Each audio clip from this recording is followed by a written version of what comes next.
जय हिंद साथियों, आप सभी का स्वागत करता हूं आप सभी के अपने चैनल टारगेट सिलेक्शन में। साथियों, यूपी होमगार्ड भर्ती परीक्षा के लिए साथियों ऐसे 100 सवाल आज की इस वीडियो में मैं आपके लिए लेकर आया हूं, जो सवाल साथियों आपके लिए महत्वपूर्ण हैं। यानी कि ये वो बेसिक सवाल हैं साथियों जो हर एक परीक्षा में आते हैं। यूपी की कोई भी साथियों परीक्षा आप उठाकर देख लीजिए, वो सवाल साथियों जो आपके हर बार परीक्षा में पूछे ही पूछे जाते हैं, वो आज की इस वीडियो में मैंने इंक्लूड किए हैं। तो आपकी जो परीक्षा है साथियों 25, 26, 27 अप्रैल की परीक्षा है, इसमें जितनी भी शिफ्ट होंगी, दो दो शिफ्ट होंगी साथियों डेली। तो उन सारी शिफ्ट पर साथियों ये भारी पड़ेगी आज की वीडियो, इसलिए आज के इन सवालों को बहुत ध्यानपूर्वक आप लोग देख लीजिएगा। साथियों इसमें हम लोग देखेंगे जीके जीएस के सवालों को, यूपी जीके के सवालों को और करंट अफेयर के सवालों को। चलिए तो क्लास का आगाज करते हैं और आप ये चेक कीजिएगा कि आपको इसमें से कितने सवाल पहले से आते थे और कितने सवाल नहीं पता है। तो जितने आंसर्स नहीं पता है उनके आंसर्स आप लोग साथियों तैयार कर लीजिएगा। पहला सवाल आपकी स्क्रीन पर है कि उत्तर प्रदेश का कौन सा नगर पीतल नगरी कहलाया जाता है। तो मैं कहूंगा मुरादाबाद को कहा जाता है साथियों पीतल नगरी। उसके बाद देखिए अगला सवाल, सौर मंडल का सबसे गर्म ग्रह कौन सा है। तो सौर मंडल का सबसे गर्म ग्रह कौन सा है, तो शुक्र ग्रह सौर मंडल का सबसे गर्म ग्रह है। अच्छा, आप लोग कमेंट में मुझे बताइएगा पृथ्वी को क्या कहा जाता है। हरा ग्रह कहा जाता है, नीला ग्रह कहा जाता है, पीला ग्रह कहा जाता है, लाल ग्रह कहा जाता है। और इसको भी उसी प्रकार से आप लोग कमेंट सेक्शन में टाइप करके मुझे बताइएगा। उसके बाद देखिए भारतीय संविधान के पिता किन्हें कहा जाता है। तो मैं कहूंगा डॉक्टर भीमराव अंबेडकर। अब अगर आपका जवाब है तो आपका जवाब बिल्कुल सही है। उसके बाद देखिए ऑपरेशन फ्लड किससे संबंधित है। तो ये तो साथियों दुग्ध उत्पादन से संबंधित है। क्या ऑपरेशन फ्लड की अगर हम बात करते हैं तो ये दुग्ध उत्पादन से संबंधित है। आंसर आपका अगर ऑप्शन नंबर ए है तो बिल्कुल करेक्ट है। उसके बाद देखिए इत्र नगरी किसे कहा जाता है। तो किसे कहा जाता है साथियों, कन्नौज को कहा जाता है इत्र नगरी। आंसर अगर आपका ऑप्शन नंबर बी था तो बिल्कुल सही था। गीत गोविंद के लेखक कौन है, कालिदास, जयदेव, बाणभट्ट या विशाख दत्त। तो आपका जवाब ऑप्शन नंबर बी होना चाहिए, जयदेव ही गीत गोविंद के लेखक हैं। उसके बाद देखिए अगला सवाल आपसे कहा जा रहा है भारतीय संविधान कब लागू किया गया। तो 26 जनवरी 1950 को, 15 अगस्त 1947 को। नहीं साथियों मैं कहूंगा 26 जनवरी 1950 को ही भारत का संविधान लागू किया गया था। विश्व में सबसे बड़ा डेल्टा कौन सा है, नील डेल्टा, अमेजन डेल्टा। नहीं साथियों गंगा ब्रह्मपुत्र डेल्टा की अगर बात करें तो यही विश्व में सबसे बड़ा डेल्टा है। उसके बाद देखिए साथियों रामचरितमानस किस भाषा में लिखी गई है। तो रामचरितमानस की अगर हम बात करते हैं साथियों ये अवधी भाषा में लिखी गई है। ये बात आपको यहां पर ध्यान रखना है। उसके बाद देखिए उत्तर प्रदेश का राजकीय प्रतीक क्या है। तो उत्तर प्रदेश का ये तो मोस्ट इंपॉर्टेंट क्वेश्चन है, ये आपको साथियों मालूम होना चाहिए। उत्तर प्रदेश का राजकीय प्रतीक की अगर बात करें तो दो मछलियां, क्या साथियों, दो मछलियां तीर धनुष है। तो आंसर आपका जो जाएगा वो ऑप्शन नंबर ए के साथ जाएगा। अगला सवाल, मनुष्य के शरीर में सबसे बड़ी ग्रंथि कौन सी है। मनुष्य के शरीर की सबसे बड़ी ग्रंथि की अगर बात करें तो यकृत है, यानी कि लीवर है। नेक्स्ट नंबर का सवाल देखिए, बिजली का अच्छा चालक कौन सा धातु है, बताइए साथियों। तो मैं कहूंगा तांबा आप लोग याद रखेंगे, यानी कि कॉपर की अगर बात करें तो यही बिजली का अच्छा चालक है। आंसर आपका ऑप्शन नंबर बी होगा। हरे पौधों में भोजन बनाने की क्रिया को क्या कहा जाता है। तो इसको क्या कहा जाता है साथियों, फोटोसिंथेसिस, यानी कि प्रकाश संश्लेषण कहा जाता है पौधों में भोजन बनाने की क्रिया को। उसके बाद देखिए मानव शरीर का रक्त का शुद्धिकरण किसके द्वारा किया जाता है। क्या फेफड़े रक्त का शुद्धिकरण करते हैं, किडनी करती है। बिल्कुल साथियों किडनी जो है ना यही रक्त को शुद्ध करती है। आंसर आपका अगर ऑप्शन नंबर बी है तो बिल्कुल करेक्ट। साथियों अगर आप अपने यूपी होमगार्ड के एग्जाम को 100% क्रैक करना चाहते हैं तो इस एग्जाम के लिए साथियों आपके लिए 15 मॉडल पेपर तैयार किए गए हैं। अंतिम समय है, देखिए अंतिम समय में यह तैयार किया गया है। तो यह परीक्षा वाला कंटेंट है, इसमें आपको जीके जीएस के 100 क्वेश्चंस के पूरे 15 मॉडल पेपर मिलेंगे। मेरा मानना है कि इसमें से साथियों 70% तक पेपर आपको देखने को मिलेगा। तो जो 25, 26, 27 अप्रैल को आपकी परीक्षा है साथियों यही क्वेश्चन आपको देखने को मिलेंगे। उसके अलावा मैं आपको बता दूं, देखिए समय आपके पास बहुत कम है, तो सिर्फ वही चीजें पढ़िए जो परीक्षा वाली चीजें हैं, परीक्षा में आपको देखने को मिलेंगी। तो 45 रुपए साथियों मैंने इसका सिर्फ प्राइस रखा है, नहीं 100, 200, 300, सिर्फ 45 रुपए में अगर आपका एग्जाम आराम से क्रैक हो जाता है तो इससे अच्छी बात साथियों कुछ नहीं हो सकती। तो डिस्क्रिप्शन में लिंक है, उस लिंक पर आप क्लिक करेंगे तो आप हमारे व्हाट्सएप पर आ जाएंगे। वहां पर आपको एक क्यूआर कोड दिया जाएगा, उस पर 45 का पेमेंट करेंगे तो ये सारी पीडीएफ आपको साथियों यहीं पर भेज दी जाएंगी। इस पीडीएफ को अपने एग्जाम से पहले एक बार सरसरी निगाहों से जरूर देख लीजिएगा। आपका साथियों ये एग्जाम बहुत आराम से क्रैक हो जाएगा।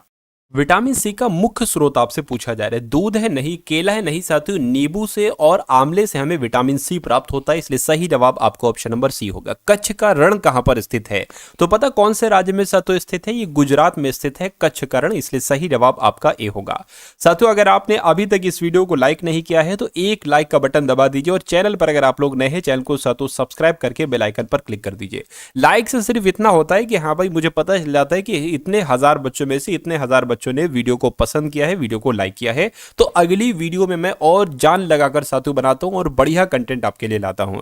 तो ये आपके लिए ही साथियों फायदेमंद होगा अगर वीडियो को आप लाइक कर देंगे। और चैनल पर अगर आप लोग नए हो और यूपी होमगार्ड की परीक्षा को आसानी के साथ क्रैक करना चाहते हैं तो साथियों आपका स्वागत है। ये समझ लीजिएगा पेपर एक बार में आपका क्रैक होगा, जितनी क्लासेस साथियों आपको दी जाए उतनी क्लासेस अगर आप तैयार कर लेते हैं। और अब साथियों 2 3 4 कुछ भी मैं नहीं कहूंगा, 2 3 4 वीडियो आपके लिए अब डेली आएंगी, इसलिए उन सारी वीडियोस को आप लोग बहुत अच्छे तरीके से देखिएगा। एक एक वीडियो का एक एक सवाल बहुत शानदार तरीके से आप लोग देखिएगा, पेपर आपका वहीं से फंसेगा। और इतना फंसेगा साथियों 100 में से 85 सवाल आपको देखने को मिलेंगे, इसलिए तैयारी आप जम के कर लीजिए, क्योंकि दिन अब बिल्कुल बचे नहीं है, बहुत कम समय बाकी है आपके लिए। देखिए उत्तर प्रदेश का राजकीय पशु की अगर हम बात करें तो बारहसिंगा है। आंसर अगर आपका बी है तो बिल्कुल करेक्ट है। इस जिले को लेदर सिटी कहा जाता है, तो मैं कहूंगा कानपुर की अगर हम बात करते हैं तो कानपुर को ही साथियों लेदर सिटी के नाम से जाना जाता है। उसके बाद देखिए 1857 की क्रांति का नेतृत्व मेरठ में किसने किया था? तो 1857 की क्रांति का नेतृत्व मेरठ में किसने किया था? मंगल पांडे ने किया था। आंसर आपको ऑप्शन नंबर बी होगा। दीन इलाही धर्म किस मुगल शासक ने शुरू किया था? तो यह अकबर के द्वारा शुरू किया गया था। आंसर अगर आपका भी ऑप्शन नंबर बी था तो बिल्कुल सही है। उसके बाद देखिए सिंधु घाटी सभ्यता का प्रमुख नगर मुझे बता दीजिए। मोहनजोदड़ो, काशी, पाटलिपुत्र, उज्जैन। तो मोहनजोदड़ो सिंधु घाटी सभ्यता का एक प्रमुख नगर माना जाता है। चंपारण आंदोलन किससे संबंधित है? चंपारण आंदोलन साथियों ये किसानों की नील की खेती से संबंधित है, चंपारण आंदोलन। आंसर आपको ऑप्शन नंबर ए होगा। कुतुब मीनार का निर्माण किसके द्वारा करवाया गया था? तो ये तो कुतुबुद्दीन ऐबक के द्वारा करवाया गया था कुतुब मीनार का निर्माण। कितने मंजिला इमारत है ये एक बार कमेंट में आप लोग मुझे बता दीजिएगा। भारत का सबसे बड़ा राज्य क्षेत्रफल के आधार पर कौन सा है? तो सबसे बड़ा राज्य क्षेत्रफल के हिसाब से साथियों राजस्थान है। उत्तर प्रदेश की अगर बात करें तो उत्तर प्रदेश चौथे स्थान पर है। नर्मदा नदी कहां से निकलती है साथियों? कहां से निकलती है? क्या अमरकंटक पठार से निकलती है? बिल्कुल साथियों नर्मदा नदी अमरकंटक पठार से ही निकलती है। भारत में कर्क रेखा कितने राज्यों से होकर गुजरती है? तो आपका जवाब ऑप्शन नंबर डी अगर है तो बिल्कुल सही है, 8 राज्यों से होकर गुजरती है कर्क रेखा।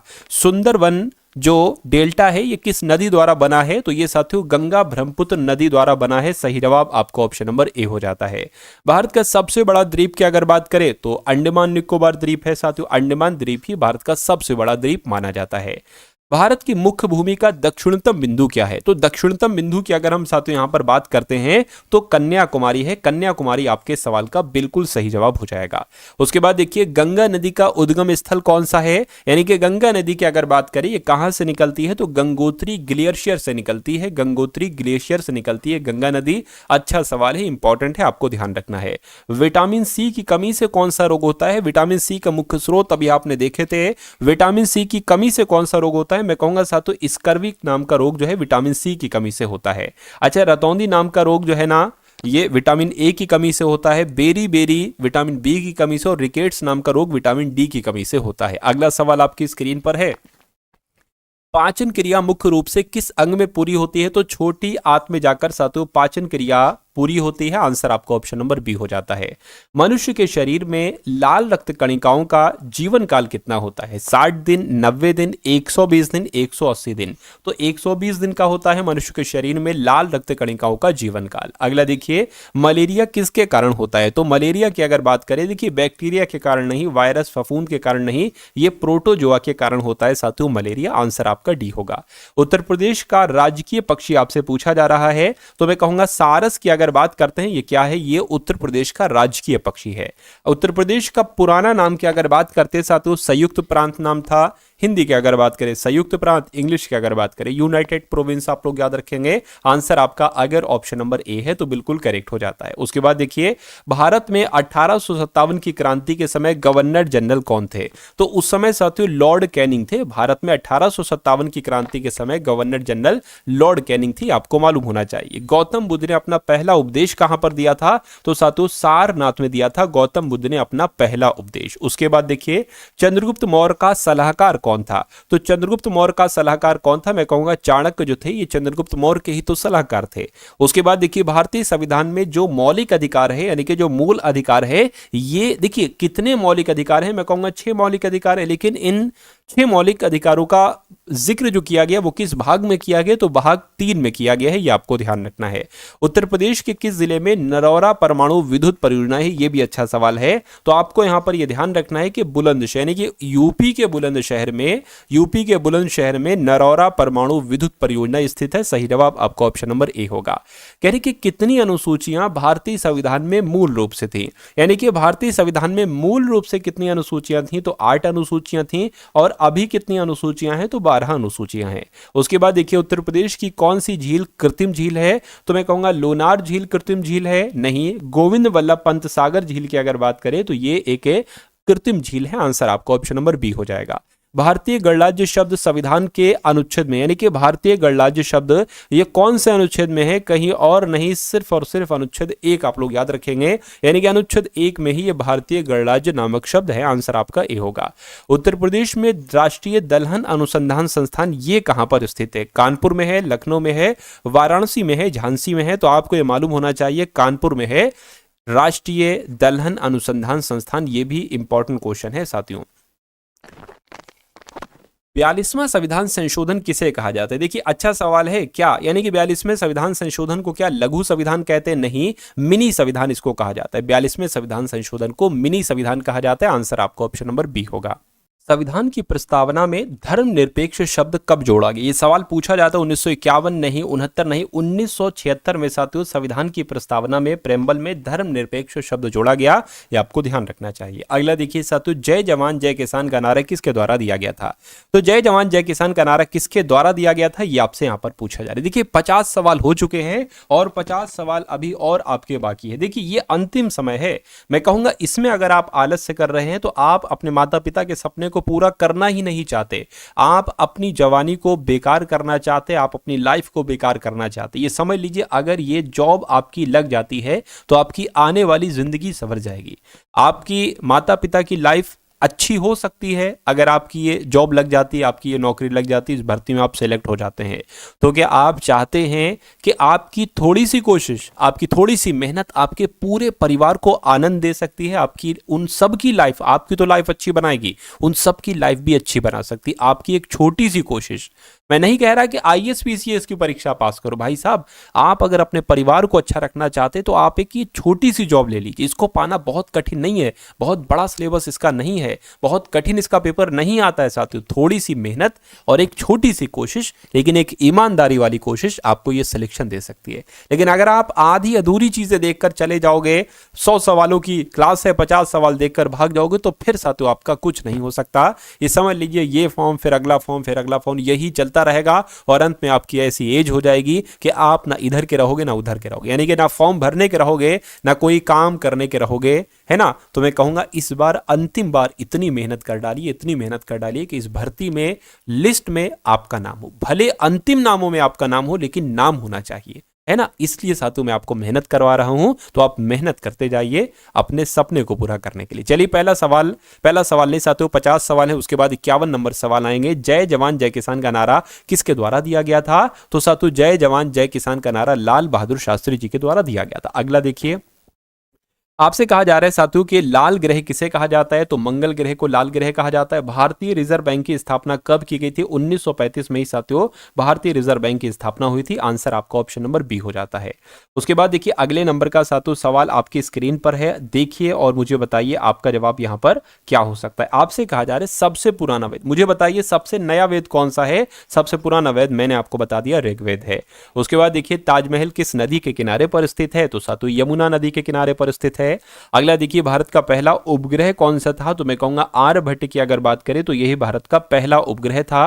विश्व का सबसे बड़ा महासागर की अगर बात करें तो ये तो आप भी जानते हैं, प्रशांत महासागर विश्व का सबसे बड़ा महासागर है। और संविधान दिवस कब मनाया जाता है, तो हर साल 26 नवंबर को ही संविधान दिवस मनाया जाता है।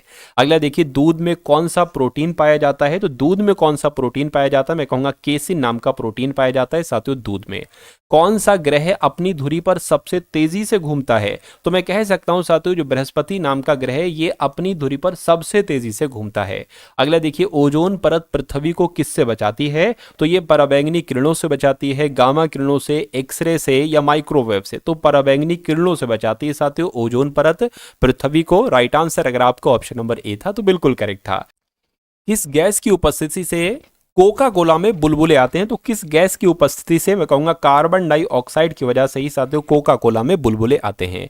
हरित क्रांति का संबंध किससे है, तो अनाज उत्पादन से ही तो है साथियों हरित क्रांति का संबंध। अगला सवाल देखिए भारत का सबसे बड़ा बंदरगाह कौन सा है, तो भारत का सबसे बड़ा बंदरगाह मैं कहूंगा मुंबई है। आंसर आपका ऑप्शन नंबर ए होगा। पूरे 100 सवाल आप लोग देखकर जाएंगे। जलियांवाला बाग हत्याकांड साथियों कब हुआ था, तो ये तो 1919 में हुआ था जलियांवाला बाग हत्याकांड। नेक्स्ट नंबर का सवाल देखिए दूध का परीक्षण किस उपकरण से किया जाता है, तो दूध का परीक्षण अगर करना होता है तो लैक्टोमीटर की मदद से किया जाता है। अगला देखिए भारत का सबसे लंबा बांध कौन सा है, तो मैं कहूंगा जो हीराकुंड बांध है ना, हीराकुंड बांध ये भारत का सबसे लंबा बांध है। अगला देखिए सबसे कठोर पदार्थ इसमें से कौन सा है, तो लोहा है, हीरा है, सीसा है, सिलिका है, तो आपका जवाब ऑप्शन नंबर बी यानी कि हीरे के साथ जाना चाहिए क्योंकि सबसे कठोर पदार्थ हीरा ही होता है। ग्रीन हाउस गैस कौन सी है मुझे बताइए, तो मैं कहूंगा कार्बन डाइऑक्साइड की अगर हम बात करते हैं तो ये ग्रीन हाउस गैस मानी जाती है। आंसर आपका सी होगा। कौन सी धातु सबसे हल्की है, तो मैं कहूंगा लिथियम की अगर बात करते हैं तो ये धातु सबसे हल्की है।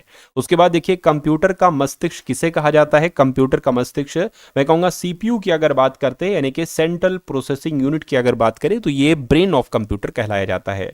विश्व स्वास्थ्य संगठन WHO यानी कि वर्ल्ड हेल्थ ऑर्गेनाइजेशन इसका हेडक्वार्टर कहां पर स्थित है, तो विश्व स्वास्थ्य संगठन का मुख्यालय साथियों कहां पर है, जिनेवा में है। आंसर आपका सी होगा। श्वेत क्रांति किससे संबंधित है, तो श्वेत क्रांति किससे संबंधित है साथियों, दुग्ध उत्पादन से संबंधित है श्वेत क्रांति। और विश्व जनसंख्या दिवस की अगर बात करें कब मनाया जाता है, तो विश्व जनसंख्या दिवस हर साल 11 जुलाई को ही मनाया जाता है। अगला देखिए यूनाइटेड नेशन ऑर्गेनाइजेशन का मुख्यालय कहां पर है, तो साथियों इसका मुख्यालय कहां पर है, न्यूयॉर्क में इसका मुख्यालय है। उसके बाद देखिए भारत की सबसे बड़ी झील की अगर बात करें तो भारत की सबसे बड़ी झील मैं कहूंगा चिल्का झील की अगर बात करें भारत की सबसे बड़ी झील मानी जाती है।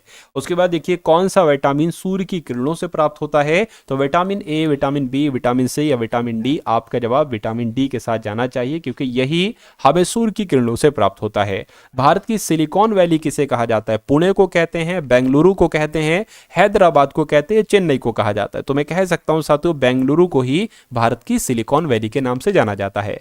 रक्त का पीएच मान क्या होता है साथियों, रक्त का पीएच मान की अगर हम बात करते हैं तो 7.4 जो होता है यही रक्त का पीएच मान होता है।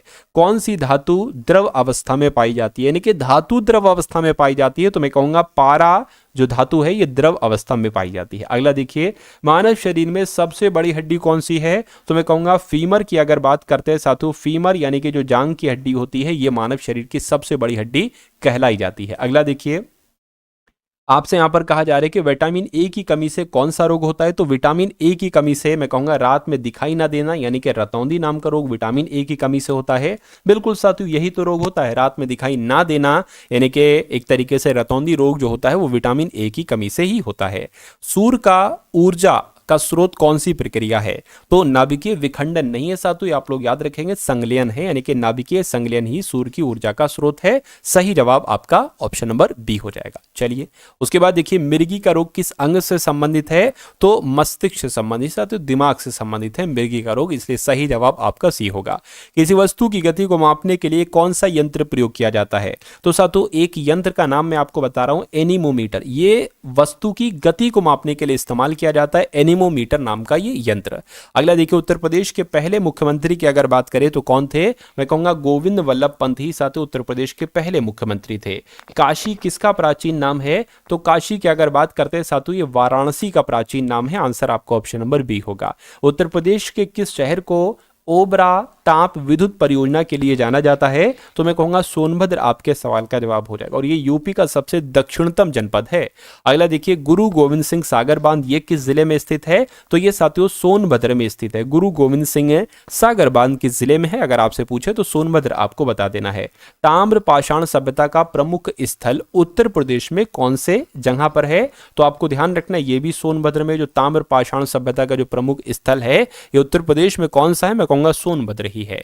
अगला देखिए, संविधान सभा के अध्यक्ष की अगर बात करें तो ये कौन थे? तो डॉक्टर राजेंद्र प्रसाद ही संविधान सभा के अध्यक्ष थे। अगला देखिए, दुधवा राष्ट्रीय उद्यान कहां पर है? दुधवा राष्ट्रीय उद्यान तो ये तो लखीमपुर खीरी में स्थित है साथियों, दुधवा राष्ट्रीय उद्यान आंसर आपका भी होगा।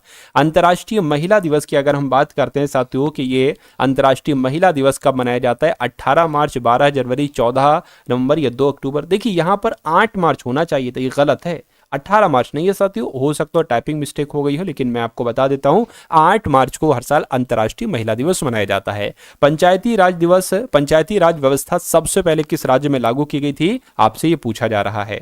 तो कहां पर लागू की गई थी साथियों? ये सबसे पहले अगर बात करते हैं राजस्थान में लागू की गई थी। उसके बाद देखिए अनुच्छेद 170, देखिए अगर ये सवाल आ गया तो जम्मू कश्मीर आप लोग लगा देंगे। उसके बाद देखिए राष्ट्रपति का चुनाव किस प्रकार का होता है? तो ये एक निर्वाचक मंडल द्वारा होता है साथियों राष्ट्रपति का चुनाव। राइट आंसर आपका सी होगा। उत्तर प्रदेश का कौन सा नगर कालीन नगरी कहलाया जाता है? तो मैं कह सकता हूं भदोही की अगर बात करें तो इसी को कालीन नगरी के नाम से जाना जाता है। और उत्तर प्रदेश में किस जिले में गौरी शंकर जलप्रपात है? तो गौरी शंकर जलप्रपात जो है ना ये कहां पर है? तो ये सोनभद्र में स्थित है। किस जनपद को तिरंगे की धरती कहा जाता है? तिरंगे की धरती की अगर बात करें साथियों ये बलिया को कहा जाता है तिरंगे की धरती।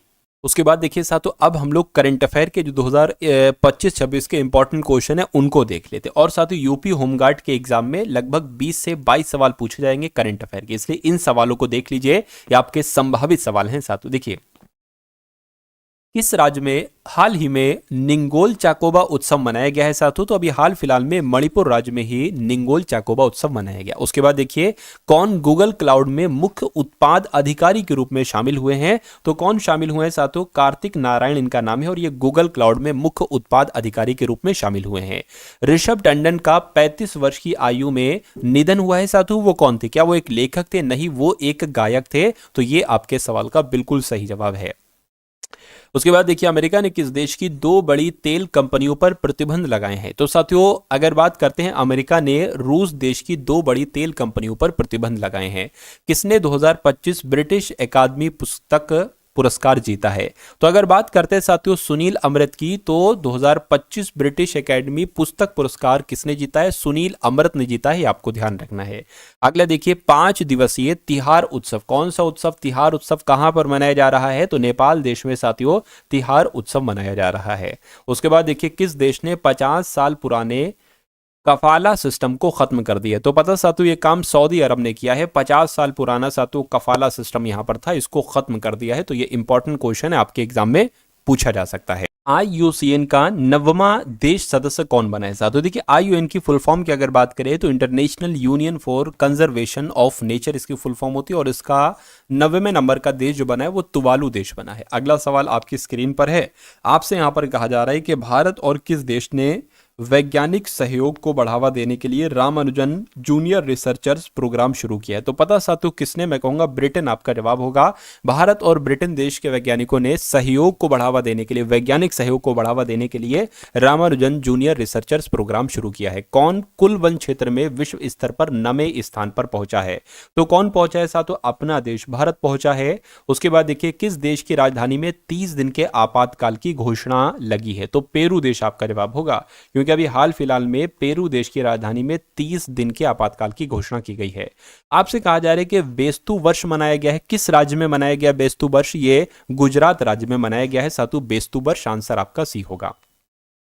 किसे भारतीय सेना में लेफ्टिनेंट कर्नल की मानद उपाधि प्रदान की गई है? तो पता साथियों किसको? नीरज चोपड़ा को। नीरज चोपड़ा इनको भारतीय सेना में लेफ्टिनेंट कर्नल की मानद उपाधि प्रदान की गई है। इंपॉर्टेंट क्वेश्चन था ये।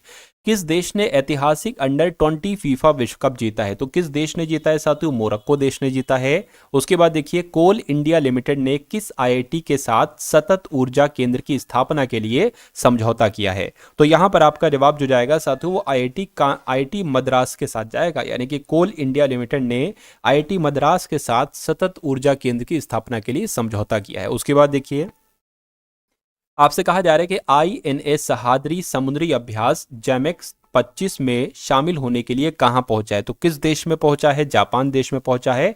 आंसर आपको ऑप्शन नंबर सी होगा। किसने फॉर्मूला 1 यूएस ग्रैंड प्रिक्स जीती है? तो पता साथियों किसने जीती है? मैक्स वर्स्टप्पन ने जीती है। तो राइट आंसर आपको ध्यान रखना है, ऑप्शन नंबर बी होगा। किस राज्य के बोडो लोगों के बाथो धर्म को अलग जनगणना कोड मिला है? तो ये साथियों असम राज्य के बोडो लोगों को बाथो धर्म को अलग जनगणना कोड मिला है। पुलिस स्मृति दिवस कब मनाया गया है? तो पुलिस स्मृति दिवस तो साथियों 21 अक्टूबर को मनाया जाता है। कब मनाया जाता है? 21 अक्टूबर को मनाया जाता है। कानून मंत्रालय ने कितने राज्यों में नोटरी की संख्या बढ़ाई है? तो कितने राज्यों में? मैं कहूंगा कानून मंत्रालय ने 4 राज्यों में नोटरी की संख्या बढ़ाई है। आंसर आपका जो जाएगा वो ऑप्शन नंबर सी हो जाता। भाई बहुत बढ़िया, वेरी गुड क्लास। देखिए साथियों, अब यहां पर मैं आपको कुछ बहुत इंपॉर्टेंट चीज यहां पर बताने वाला हूं। देखिए, आपका जो एग्जाम है यूपी होमगार्ड का, इसके लिए साथियों आपके लिए 15 मॉडल पेपर तैयार किए गए हैं। मेरा मानना है साथियों ये 15 मॉडल पेपर की अगर बात करते हैं, लगभग इसमें से आपका 80% तो क्वेश्चन आपको देखने को मिलेंगे, यानी कि 100 में से 80 सवाल आपको देखने को मिलेंगे। हर एक क्वेश्चन के नीचे उसका आंसर है, और उस क्वेश्चन से जितनी इंपॉर्टेंट चीजें बन सकती, जितने इंपॉर्टेंट क्वेश्चन बन सकते हैं वो भी साथियों नीचे टाइप है। तो बहुत बेहतर, बहुत मेहनत के साथ ये 15 मॉडल पेपर मैंने तैयार करवाए हैं। इन मॉडल पेपर को आप अपनी परीक्षा से पहले साथियों एक नजर जरूर देख लीजिएगा। आपका ये पेपर साथियों आपका बहुत आराम से क्रैक हो जाएगा। तो डिस्क्रिप्शन में लिंक है, उस लिंक पर आप क्लिक करेंगे, आप हमारे व्हाट्सएप पर आ जाएंगे, वहां पर आपको एक क्यूआर कोड दिया जाएगा। उस क्यूआर कोड पर आपको सिर्फ और सिर्फ 45 का पेमेंट करना है, और पेमेंट करने के बाद साथियों ये पीडीएफ जो है ना, ये पीडीएफ आपको साथियों वहां पर व्हाट्सएप पर ही भेज दी जाएंगी। तो जितना समय आपके एग्जाम में बाकी हो, इस पीडीएफ को देखिएगा सरसरी निगाहों से, बहुत तेजी के साथ आपका ये पेपर पास हो जाएगा, ठीक है ना। उसके अलावा साथियों मैंने डिस्क्रिप्शन में ऑल क्लासेस का लिंक भी डाल दिया है, तो अगर आपने हमारी पुरानी क्लासेस नहीं देखी तो उन क्लासेस को भी जाकर जरूर देख लीजिएगा। उसके अलावा डिस्क्रिप्शन में टेलीग्राम ग्रुप है, व्हाट्सएप ग्रुप है, उस ग्रुप को भी आप लोग ज्वाइन कर लीजिएगा। और अब जितनी क्लासेस मैं दूं उन सारी क्लासेस को अच्छे तरीके से देखिएगा। देखिए ऐसा नहीं क्लास देखेंगे, क्लास भी देखेंगे, पीडीएफ भी पढ़ेंगे आप, क्योंकि मैं नहीं चाहता आप कि सिलेक्शन में होने में कोई भी दिक्कत आए, यानी कि 1% भी साथियों मैं रिस्क नहीं लेना चाहता। इसलिए मैं आपको चारों तरफ से पढ़ाऊंगा। कहीं से तो कुछ ना कुछ तो साथियों आपसे चूक होगी, लेकिन वो चूक मैं आपसे नहीं करवाऊंगा, वो गलती मैं आपसे नहीं कर पाऊंगा इस बार, है ना। चलिए, तो जैसे मैं कह रहा हूं वैसे साथियों आप लोग कर लीजिए। इस वीडियो को अपने ग्रुप्स वगैरह जो हों, जो फ्रेंड्स हों, उनमें इस वीडियो को शेयर कर दीजिएगा जिनका पेपर हो, ठीक है ना। तो मिलते हैं हम सभी लोग आने वाली वीडियो में। जय हिंद साथियों, वीडियो को लाइक कर दीजिएगा। जय हिंद साथियों।